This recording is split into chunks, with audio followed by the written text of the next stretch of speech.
At least 46 million registered voters are headed to the polls in the UK today, and the first general election at which you must bring photo ID to vote in person, and the first July election since 1945.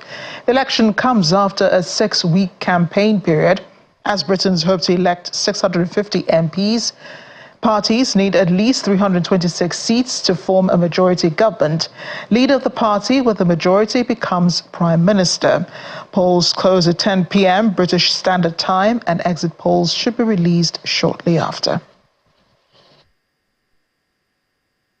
It's been a day when most UK politicians have been seen in their constituencies. Seen at the polls today have been the Northern Ireland First Minister and Sinn Féin Vice President Michelle O'Neill at a polling station in County Tyrone. Scottish First Minister and SNP leader John Sweeney was at his polling station in central Scotland.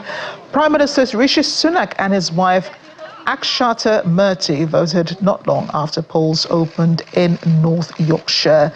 Earlier, we saw Labour leader Sir Keir Starmer and his wife Victoria in North London, while Liberal Democrat leader Sir Ed Davey and his wife Emily Gasson voted in southwest London. Reform UK leader Nigel Farage opted for a postal vote. Alliance Party leader Naomi Long cast her vote at a church in Belfast, while Social Democratic and Labour Party leader Colm Eastwood cast his ballot at a primary school in Londonderry in Northern Ireland.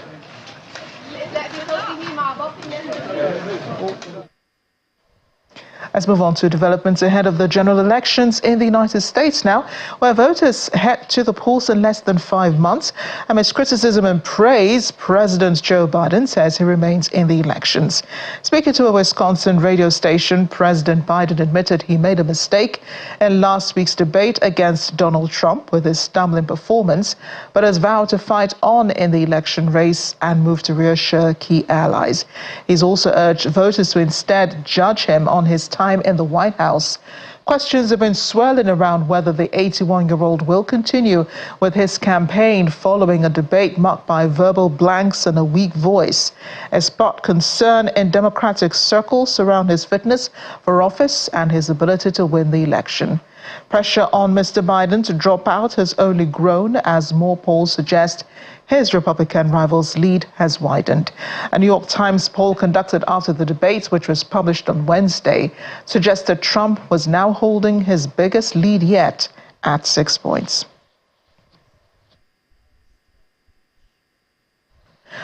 Speaking of Trump, a leaked video of the former president is making the rounds where he claimed President Biden is quitting the race. The video was published on his Truth Social account.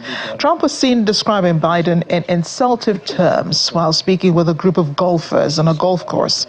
A former president is seen driving a golf buggy, while others off camera are heard telling him he did a fantastic job in last week's debate. Very tough guy. And they've seen him, they probably... He gave me so much. How did I do with the debate the other night? Oh, amazing. He kicked that old broken down pile of crap. Yeah. It's a bad guy. He just quit, you know. He's quitting the race. Is that right? Yep, I got him out of the race. And that means we have Kamala. I think she's going to be better. She's so bad. She's so pathetic. It's so amazing. It's just so fucking bad. So I just can't imagine. But can you imagine that guy with dealing with Putin and the president of China, who's a fierce person? He's a fierce man. Right. A very tough guy. And they've seen him. They probably he can't. But they just announced he's probably quitting. Good. Very good. Yeah, that's amazing. Just keep knocking. Former U.S. President Donald Trump. And today is Independence Day in the United States, a country commemorating its 248th. Attending celebrations in Lagos, where Lagos State Governor Babajide Sanwo-Olu, members of the National Assembly, traditional rulers, religious leaders, and representatives from the diplomatic community, as well as political leaders here in Nigeria.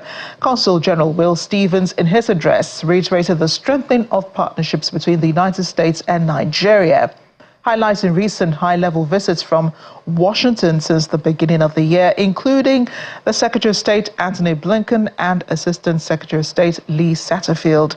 Theme for this year's celebration in Lagos was the Great American Road Trip. It featured booths showcasing the states of California, Georgia, New York, and Texas, states that, according to the Consul General, have significant Nigerian diaspora populations. I want to bring in political analyst Curtis Adigba and President Strategic Groups USA, LLC, and United People for African Congress, Sylvester Okere. Curtis is here in Lagos. Sylvester is in Washington. Thank you, gentlemen, for joining us on the program today. Thanks for having me. Thank you so much. Happy Independence from here. Yeah, and I was going to say that you took the words right out of my mouth. A happy Independence Day to you both. Sylvester, you've been in the U.S., and Curtis, you shuttling between. Let me begin by asking both of you if Americans believe that their country is still the greatest in the world. Well, coming from the United States, yes, America has been the best, the most enviable nation in the world. But since the coming of this regime, people don't feel that, people don't see that. But we believe America will come back. Sylvester? Well, again, you have to understand that on the day of the debate, there were two clear visions on display for everybody to see. Why Biden believes, and of course, a lot of Americans do believe that America is the greatest country in the world and has remained so for so many years. But when you talk to the Republicans, they tell you that the country, they have lost their country, they want to reclaim their country back. But we all know that there's no country on planet Earth today, when you talk about the economy, when you talk about political stability, in terms of defense and whatsoever, that America is still the greatest country in the world. So this fear-mongering about America going to the dogs is just all politics. So yes, I agree. America remains the greatest country on earth. Yeah, and that's probably where both of you will only agree on. And I'm asking this question because of course, the recent presidential debate that you both referred to. It's got everyone talking about the competence and the capability of President Joe Biden to lead the country over the next 4 years. What do you both think, Sylvester? Well, leadership by strength is what I believe. The whole world has seen that. This is not about politics. I don't care how people try to paint it and so on. We saw it. We watched it. So we believe in leadership, and the president should be able to do the work of a president.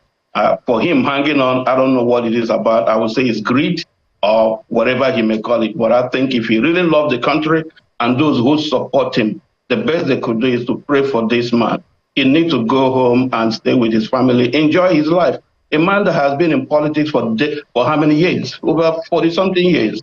So it is time for him to go home and stop embarrassing the country. This is not the first embarrassment. How about falling on the airplane there? How about even nosing around and not knowing the stage and so on? We saw that, but the White House have been shielding him. But this is the time that God has allowed Americans to use their mind. You know, Tunde Bakari say a quote that I always love. He say, "To whom brain is given, thinking is required."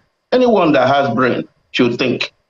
People have loved politics more than their country, and that's a shame. The first question is America still the greatest country in the world? But since this administration, because of politics, you know, I'm not a Republican though, and I used to be African diaspora liaison to the National Democratic Party. But it's a huge embarrassment what this party is doing to the country in the name of politics. Curtis, do you think that Americans are sacrificing, or the Democrats are sacrificing politics for, or rather sacrificing common sense in this instance for politics? So, Amarachi, this is the media lynching that we talk about, and this is not anything new. In 2012, the first debate between former President Barack Obama and Mitt Romney didn't go well for Barack Obama. The lynching started. Oh, Obama has lost the election. The Democrats have lost the election. Obama needs to be replaced. He was hesitant. He had no energy. He couldn't take the war to Mitt Romney. Look, I understand that pundits want to see blood on the floor every time there is a contest. But let's put this in a context, in a broader context. First and foremost, it was the Joe Biden camp that asked for this early debate. And the purpose for them was to reset the trajectory of that race. Now, that debate happened. Biden didn't come out with the kind of energy, the vigor that was required of him. I think the expectation by most people was that Biden was going to come out calling him an ex-convict and all that. But Biden had a bigger purpose. And that purpose was to draw a clear distinction between his record as president and that of Donald Trump, the former president. And I think to a large extent, he did that. But the major issue for most people was that he stuttered. And of course, we know he's a stutterer. And then he froze in the 12th minute. But other than that, he got across all that he wanted to talk about. He talked about his employment record and contrasted that with that of Donald Trump. He said, look, he created 800,000 new manufacturing jobs. That was not contested.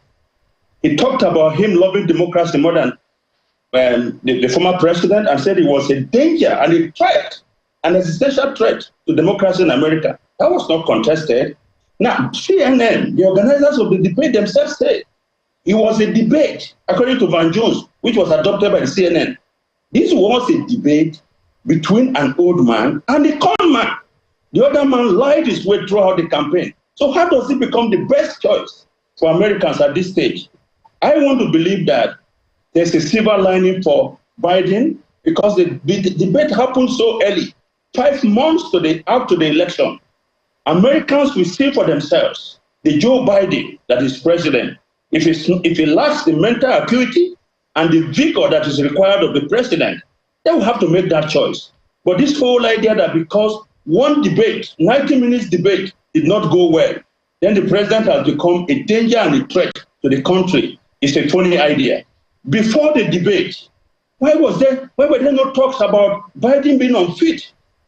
Yes, I admit that Biden is 81, but Trump is 78. There's no significant difference. And don't forget that Biden himself, a day after the debate at Raleigh, North Carolina, gave a speech where he admitted that, look, I'm no longer as strong as I used to be. I'm no longer as good as I used to debate, but I know one thing. I know how to tell the truth. And I know how to tell the difference between what is wrong and what is right. So in the coming days, there are going to be more debates. Biden is on the campaign trail. Trump is on the campaign trail. So I do not believe that at this time, the Democrats need to sound the alarm bell on Biden yet. My brother, I need to ask you this question. If Biden were to be your uncle, wouldn't you advise him to take a rest? No, I would tell him to continue. Politics. You see, ultimately, if the Republicans are saying that a convicted felon, convicted of 40 charges, 34 charges, by jury made up of his peers, should continue in the race and let Americans decide. Why is it difficult for you guys to allow Biden to continue the race and let Americans decide? You know, when the people that will judge your case are the people who have already crucified you, what do you expect when your case is done? If you already have an advantage, right, because you support Donald Trump and you think it's a done deal, so why don't you allow a weakened Biden to go into this contest and be defeated by Donald Trump? Or except you are admitting so it is clear an existential threat. So it is clear that both of them.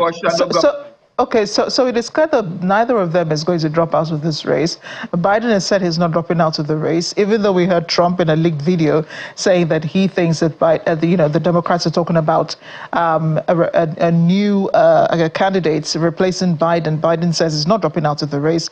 Do you think that this is out of desperation? And I'm asking both of you now, if you think this is out of desperation to save the Democratic Party because they have no other credible candidate apart from President Biden because he's been out there too late in the game, perhaps? Or would this also be a personal achievement for him? The Democrats don't need a savior at the moment. Don't forget that America dominantly is a two-party state. You have the Democrats and the Republicans, right? If Biden is on the top of the ticket of the Democrats and Biden is defeated, it goes to the Republicans.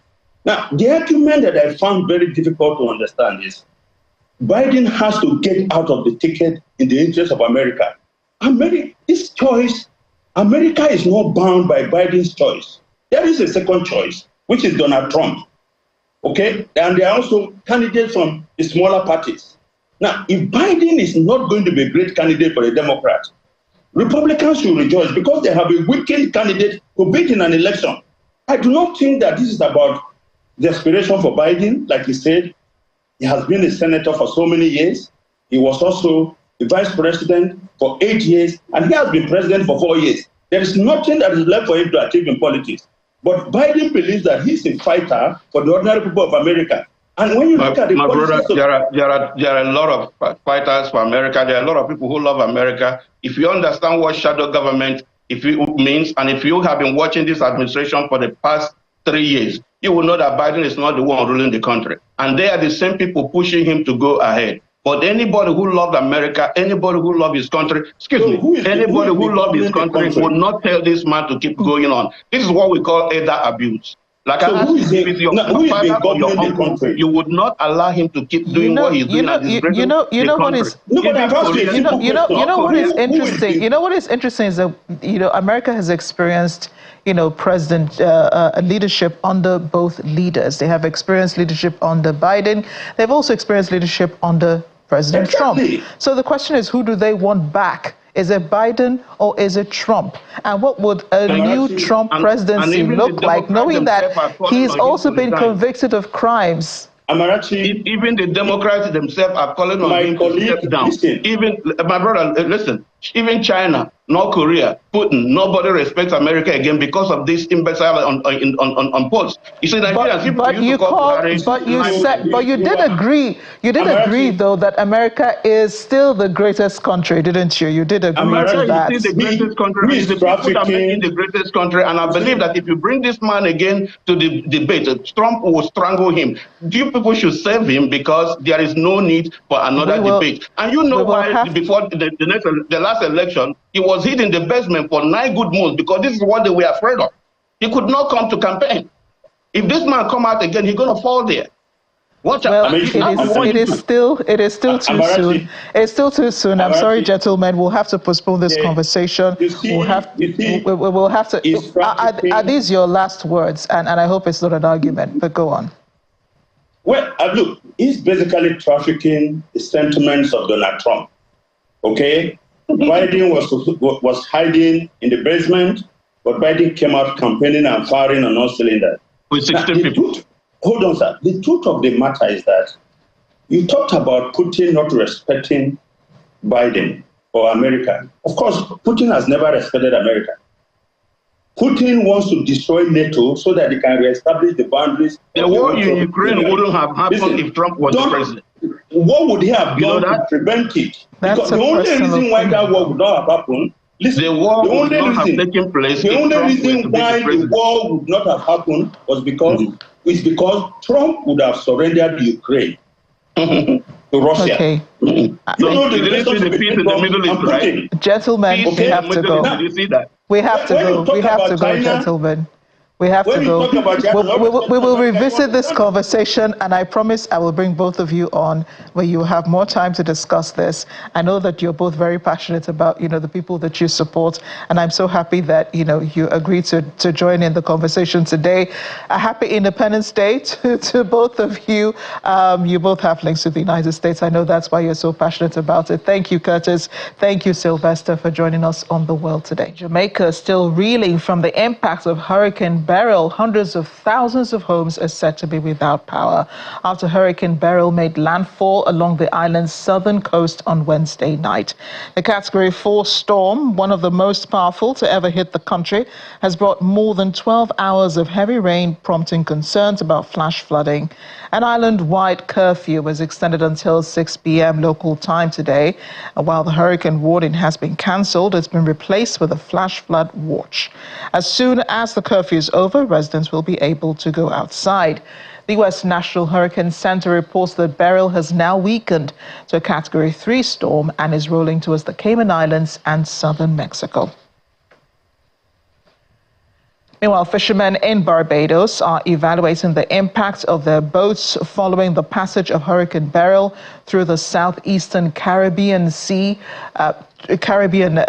region on Wednesday. As per the fishermen's accounts, every vessel at the Bridgetown Marina sustained varying degrees of damage, with a handful of boats completely sinking due to the large waves that engulfed the docks.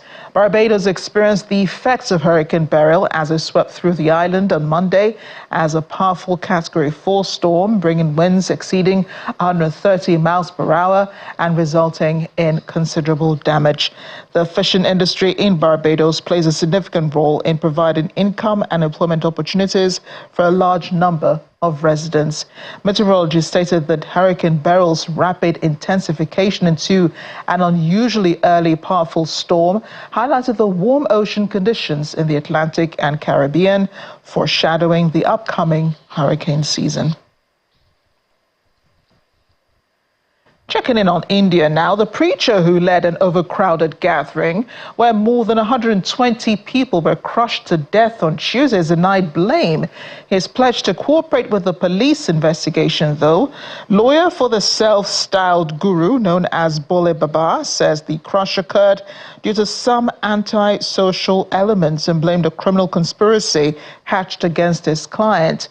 Bole Baba, whose real name is Narayan Sekar Vishwahari, says he will fully cooperate with the investigation.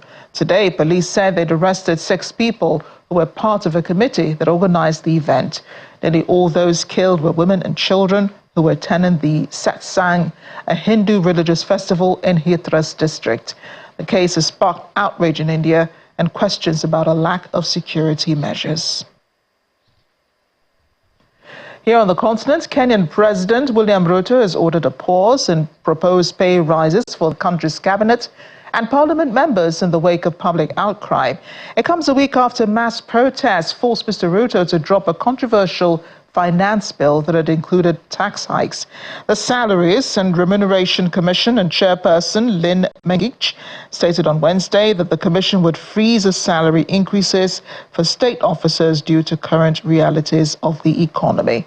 Initially, the SRC had recommended a pay increase of 2% and 5% for all state officials, including judges. The president has sent the plans back for review. Kenyan police officers equipped with body armor and armed with automatic weapons were observed conducting... The capital Port-au-Prince, equipped with body armor and automatic weapons. The officers stationed near the international airport drew the attention of onlookers, but did not encounter confrontations with the gangs. This group, the initial UN-supported foreign police unit in Haiti, arrived in the country in June, responding to a plea for assistance to combat escalating gang violence. They will be reinforced by police and military personnel from the Bahamas, Bangladesh, Barbados, Benin, Chad, and Jamaica, bringing the total number of personnel to 2,500. Haiti's Prime Minister Gary Conille has expressed gratitude for the multinational security support mission, emphasizing the urgent need to address the violence perpetrated by armed groups. Haïti se trouve à un moment critique. Haiti is currently at a critical point, with 12,000 armed individuals holding a population of 12 million hostage.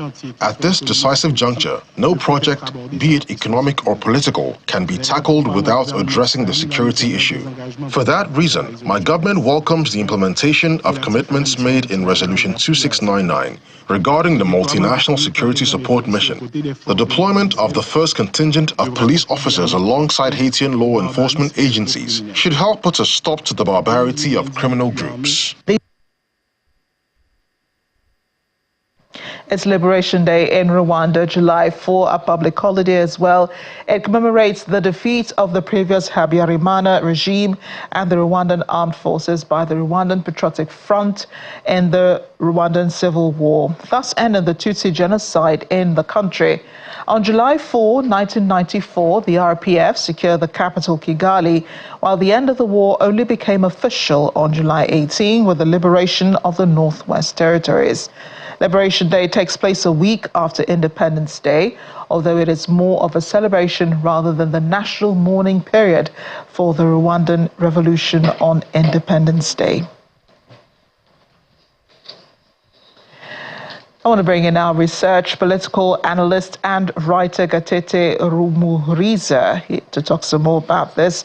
Gatete joins us from the Rwandan capital, Kigali. Thanks for joining us on the program and happy Liberation Day to you. Thank you very much. Thanks for having me. Why is this day so special for the Rwandan people? This is the day where the RPF, the Rwandan Patriotic Front, led by Paul Kagame, stopped the genocide. For most people, they owe their lives to this day. This is a day where people were removed from ceilings of housing, from pit latrines, from swamps.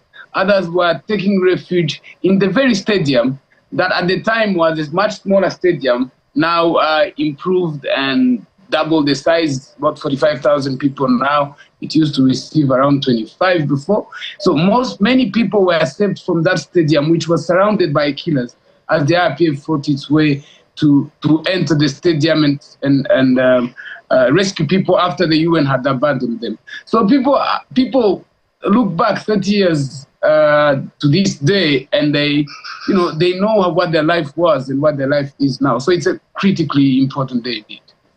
It must be, and it's coming amidst, commemoration of the genocide also. And I know that this period of time in Rwanda is a somber period of time because people remember loved ones whom they lost in the genocide. So how do Rwandans balance the act of commemoration as well as celebration? The genocide stops today. So that's why it's also a very important day. The genocide stops today. The genocide that has been going on for 100 days, which in fact is the same period that we take to commemorate it. So it all ends today. The commemoration ends today with the liberation. So it's quite significant. And, it is, some people think with time you get to forget and move on, but the genocide, we still discovering new mass graves today. People are still coming forward to tell us things that they did not tell us during the Gacaca jurisdictions. And you have children who are being born with, intergenerational trauma. You have children who are asking where their grandparents are. They don't have grandparents. In fact, in Rwanda, it's a luxury to have a grandparent. So you have, the memory of the genocide is still vivid 30 years later. I didn't know this was possible, but in fact, it is. So how is the history told? I assume it is oral history that's been handed down from generation to generation. Is it rehashed every year? Yes, but there's a positive history that's being told.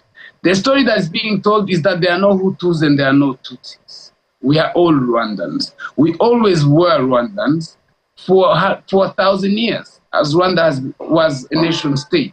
Then by the year 902, the Belgians and the German colonialists came to Rwanda and started this policy that they did across Africa that's called divide and rule, divide and conquer. And that's when they created these ethnic groups and inscribed them on papers and so on, and favored one group over the other and bred hatred in one group against the other and so on. So the history that is taught to the people is the history of national unity, the unity that our country was founded upon 1,000 years ago. So it's not a history of hatred. It's a history of moving on with unity, people being together.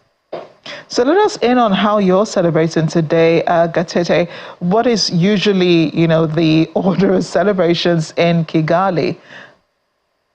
So usually we go early around 9 a.m. We go to the stadium and we have military parades.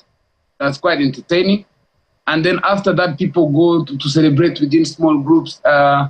People find family. Genocide survivors have recovered new families. Most of them have married. Actually, probably all of them have married, have their own children, have in-laws. Because some people who are left alone, single, one person, have now new families. We go visit mothers who do not have children, whose children and husbands were killed, and so on. So it's a family event rather than, apart from the stadium event, we usually go and celebrate within families. Yes, and interestingly, this year's celebration comes just 2 weeks before the presidential elections. Incidentally, President Paul Kagame, the liberator, is running again to be president. Now, while I understand the desire to acknowledge his efforts in liberating the country, does Rwanda have other heroes that are probably associated with the genocide, with liberation from the genocide, who they consider, just as important as President Paul Kagame? Many heroes. In fact, every soldier that was part of the RPF on that day, who's still alive, even those who are dead, were decorated with a medal of stopping the genocide. You have civilians who contributed. You have figures, political figures like Mwalimu Nyerere of Tanzania. In Rwanda, you even have people who are considered at the time Hutu, who hid their Tutsi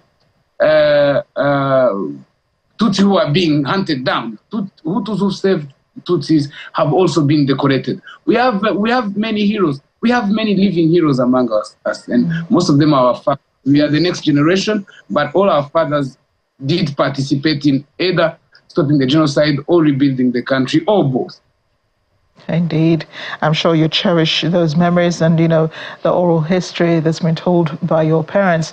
Speaking of the election, Gatete, President Kagame says at his campaigns this year that he will do what Rwandans want of him. He's made no promises to Rwandans. So have the people made any demands of him yet?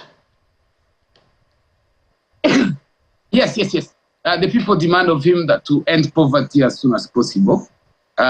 The people demand of him. I mean, Rwanda, like I said, people don't report this or know this a lot, but Rwanda is 1,000 years nation state.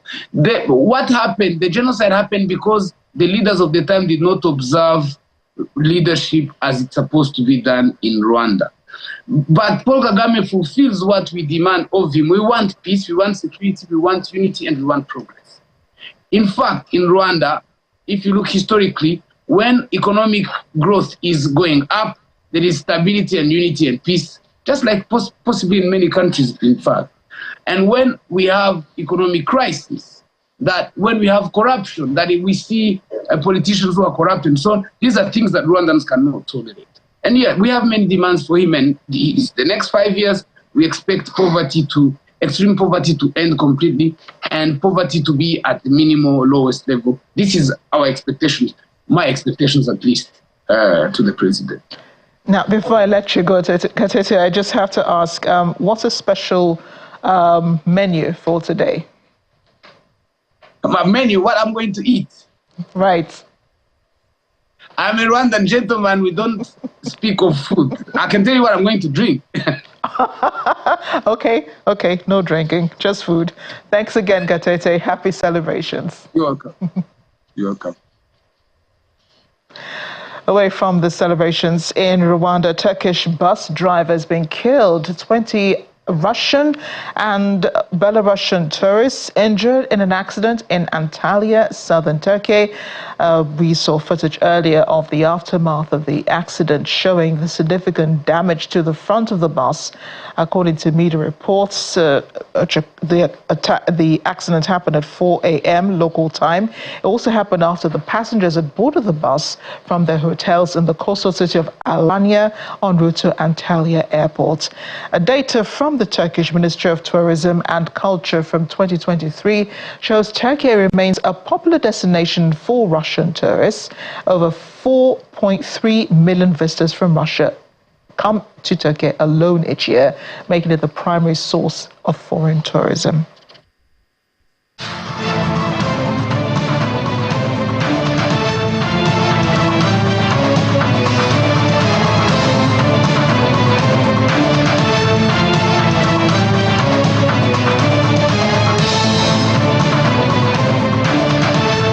We go into the Russian invasion of Ukraine now. At least 5 people have been killed by a Russian drone and missile strike on the central Ukrainian city of Dnipro.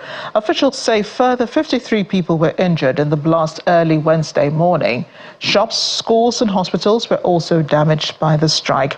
Regional head Serhiy Lysak describes the attack as vicious, while Ukrainian President Volodymyr Zelensky commended the attack, renewing his appeal to Western allies to supply his government with further air defense systems. Dnipro, a city with a pre-war population of about 1 million people, has been a frequent target for Russian attacks since the war began over 2 years ago. Last year, 40 people were killed after a Russian missile slammed into a residential apartment building in the city. Meanwhile, Russian President Vladimir Putin says a recent proposal on Ukraine put forward by Russia could put an immediate end to hostilities, given readiness on the part of Kyiv and the West. He was speaking at the summit of the Shanghai Cooperation Organization in Astana. The president also reiterated its terms for peace talks in Ukraine. These include pulling out Ukrainian troops from the 4 new Russian regions and lifting all Western sanctions on Russia. He also demanded that Kyiv drop its bid for NATO membership and Ukraine's non-aligned and non-nuclear status be enshrined. However, these terms have been rejected by the West.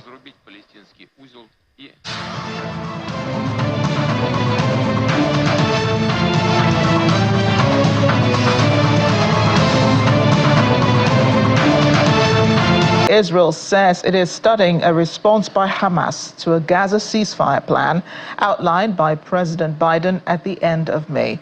It comes after Hamas's political leadership said it had contacted mediators, Egypt and Qatar, about the ideas it's been discussing with the aim of reaching an agreement. Up to now, Hamas has demanded an end to the war and a full withdrawal of Israeli troops from Gaza. Israel says it will accept only temporary pauses in the fighting until it eliminates Hamas. President Joe Biden said the plan, which he outlined, was based on a more detailed Israeli proposal. The first phase would include a full and complete ceasefire, the withdrawal of IDF forces from populated areas, and the exchange of hostages for Palestinian prisoners. The second phase would involve a permanent end to hostilities, and the third phase, a major reconstruction plan for Gaza and completion of return of dead hostages, remains. Australian Senator Fatima Payman has resigned from the ruling Labour Party just days after voting against it to support a motion on Palestinian statehood.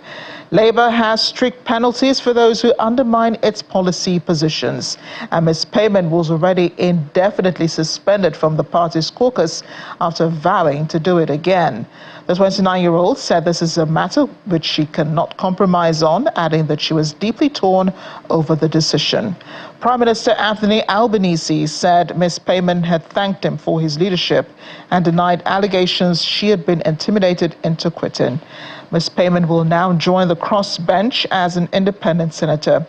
The Muslim lawmaker, whose family fled Afghanistan after it fell to the Taliban in 1996, is Australia's first and only hijab-wearing federal politician.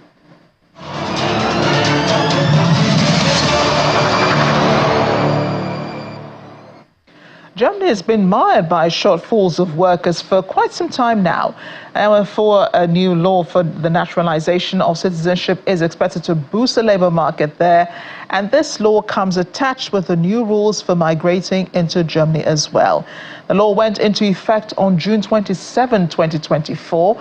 The new rules include reduction of the minimum period of German residence necessary for naturalization to 5 years and even 3 years in exceptional circumstances, down from 8 years. It would also allow German citizens to hold multiple citizenships, whereas currently dual citizenship is possible only in rare circumstances.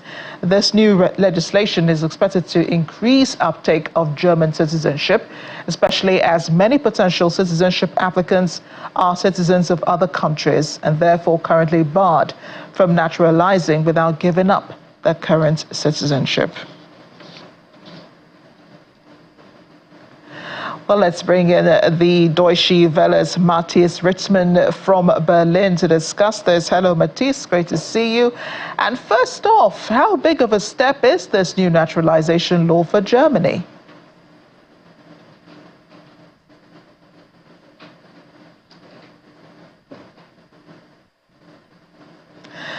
Hi, Matisse. I think we're having problems with the connection. I'm hoping that we reach you soon. Was wondering, how big of a step this naturalization law is for Germany.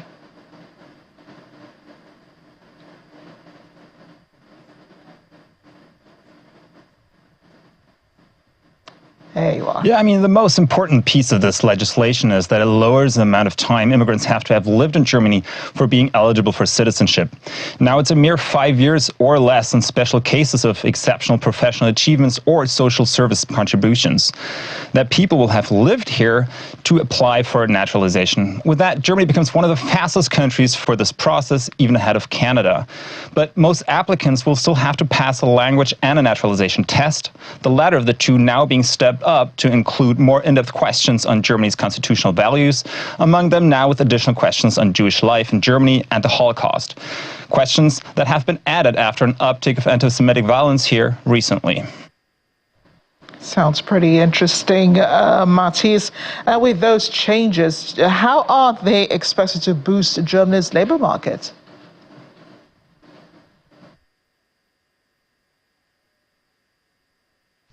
Yeah, so Germany is short about 2 million workers in total and would like to attract about 4,000 people from abroad each year. Now, with the speed up of the naturalization process, the hope is not necessarily to attract more immigrants immediately, but to reward those who integrate into German society quickly. And that approach goes both ways. While quick integration is rewarded with even faster naturalization, labor market studies also highlight effects the other way around. Having acquired German citizenship boosts incomes of immigrants and generally has more stable work conditions for them as an outcome. Furthermore, people who have been naturalized in the past generally achieve higher educational degrees, a further boon for Germany's economy that's especially struggling to fill skilled labor shortages. But mostly, these new rules will bring a perspective to those who come to Germany and strengthen identification with the country, something deeply helpful in a democratic process. And that's why Germany's Federal Interior Minister Nancy Faeser said in a statement, "Finally, our law is doing justice to our diverse society." Yes, and Germany catching up with other countries that have already begun a naturalization process. Matthias, with those prospects for people already living in Germany, what's new for those who would like to come to the country? Yeah, so this is the part of the law that really changes Germany's approach to immigration. It's a visa scheme where skilled workers from outside of the European Union will be able to move to Germany and seek work for up to a year if they fulfill certain criteria. We call this in German the Chancenkarte, best translated as the opportunity card, where a point system based on applicants' language skills, professional experience, age, and ties to Germany forms the key to a visa to look for work here. The major difference is that previously workers had to provide a contract with a German employer already with a visa application. That's not needed anymore. While the new scheme is expected to ease the application process into a more streamlined, clearer one, many observers remain quite critical to the whole new set of rules. Already many German embassies and local authorities have too much on their plates to handle applications. So the political intention to ease labor market stress is clearly there, but the skilled labor shortage in Germany's offices may just be the wrench in the process to fill skilled labor gaps. Thank you so much, Matisse Richmond, for bringing us up to speed on this. I'm sure this is great news, for those who are looking towards naturalization in Germany. And before we end the program and go on to our really interesting story about the snacks, the floods in Lagos yesterday were quite unprecedented, having not been seen in a while. It's rainy season this time of the year. Many people were caught in traffic, were caught up by the floods. A lot of offices didn't have people, workers who made it to the offices as a result of the floods yesterday. Much of the city itself was just underwater for the better part of the day. Thankfully, those flash floods have gone down. But earlier today, a representative of the Lagos state government was on our morning program, a breakfast program, Morning Brief. He is the Commissioner of Environment and Water Resources, Mr. Tokumbo Wahab. He says the state has a protection policy over wetlands and floods were not due to a lack of planning as many people thought. No way. for Lagosians, we are sorry for what happened. We are sorry for the disruption. We are sorry for the loss of life. They were not intended, they just took its course, and then we pushed back to mitigate and allow the water flow back to the lagoons. And for those on the upland, Obalimosho, Ikeja, same thing happened. We had to put in place the resilient infrastructure. And the infrastructure were able to move the water out of the streets into the canal, and then they discharged them into the lagoon. The policies are in place. We're implementing them painstakingly.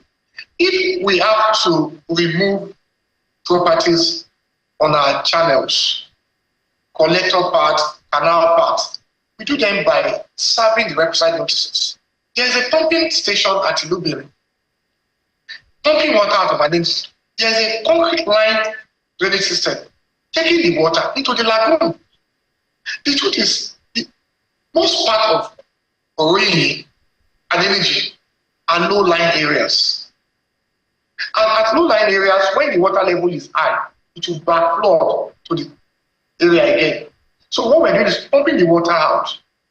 And to say the state doesn't have a wetland policy, it's also very wrong and very political. There is a wetland policy. And that is why we have said to them in the Ministry of Environment, you can build on the wetland. We're not allowing them to build on the wetland. If anybody has got to build on the wetland, you'll be sure they don't have an approval from the Ministry of Environment and Urban Development.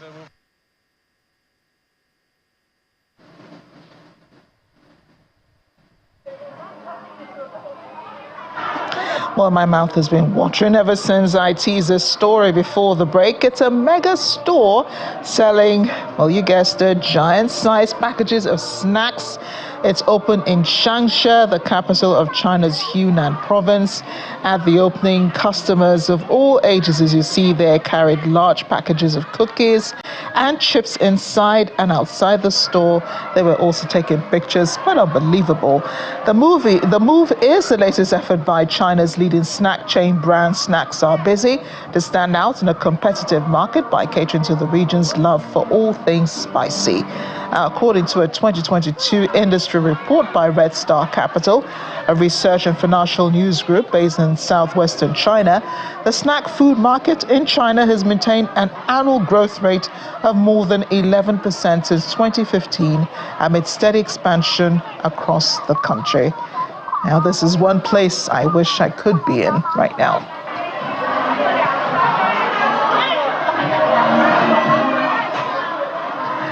Does it take longer to finish those snacks, I wonder? Thanks for watching The World Today. I'm Amarachi Ubani.